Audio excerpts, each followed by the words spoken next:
This is what I learned habang parehas kaming estudyante ng girlfriend ko na naninirahan sa isang apartment at kumikita through online. Backstory, talagang okay naman yung kwarto ko dati pero talagang masikip siya. At syempre gusto ko rin ng peace of mind kaya napalipat ako mag-isa dito. Sa una okay ang solo living pero magsasawa ka rin. Puro lang kasi ako kaibigan dati, inom, gala, gastos. Oo, masaya. Pero hindi yun yung peace sa akin eh. Sa mga nagtatanong, ano ba yung pinagkakakitaan ko o side hustle ko? Simple lang naman, social media platforms and digital products. Unang-unang natutunan ko nga dito is maging independent talaga. Unang-una sa financial, syempre meron na kaming bills. Apartment namin 13,000, kuryente namin 4,000, tubig namin 300, internet, mga pagkain ng pusa marami. Walang ibang aasahan kundi kaming dalawa lang. Kaya dapat matuto ka talaga mag-budget dito. Pangalawa, hindi sapat ang isang source of income sa sobrang taas ng gastusin ngayon. Ewan ko lang sa iba, ako kasi mataas yung gastusin ko dahil ako yung sumusuporta sa magulang ko at sa pamilya ko. Every month ako bumibili ng grocery, bigas, lahat ng family ko sa kabilang bahay. That's why I need to extra mile,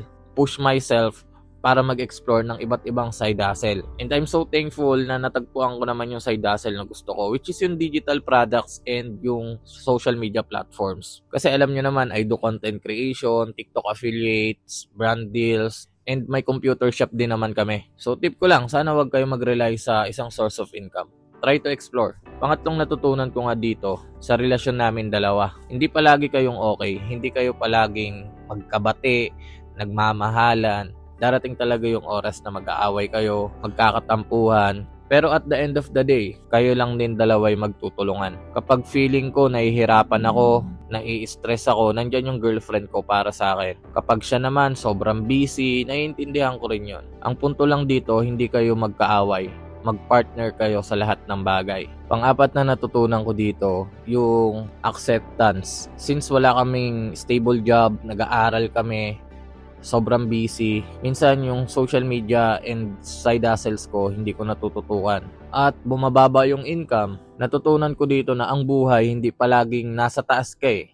Minsan nasa baba, minsan nasa gitna, minsan paldo, minsan zero. And you have to accept that. Ganun ang buhay. Panglima, natutunan ko magpahalaga ng mga taong nandyan sa akin kahit walang-wala ako. Natural, pag marami kang pera, maraming taong nakapaligid sa'yo.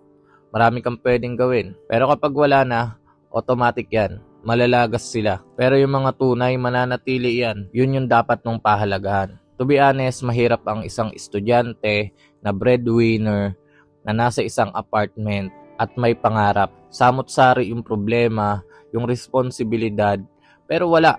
Ganun talaga yung buhay. Kailangan natin tanggapin yon at labanan. Mas marami pang tao ang nahihirapan sa akin. Alam ko yun, maswerte pa rin ako kasi may mga pinagkakakitaan ako, kaya kong tumayo sa sarili kong paa. Kaya lagi ako nagpapasalamat at isa yun sa pinakamahalaga na dapat mong gawin. Share ka naman ng life lesson mo dyan. Malay mo may matutunan yung ibang nanonood nito. So yun lang, follow for more.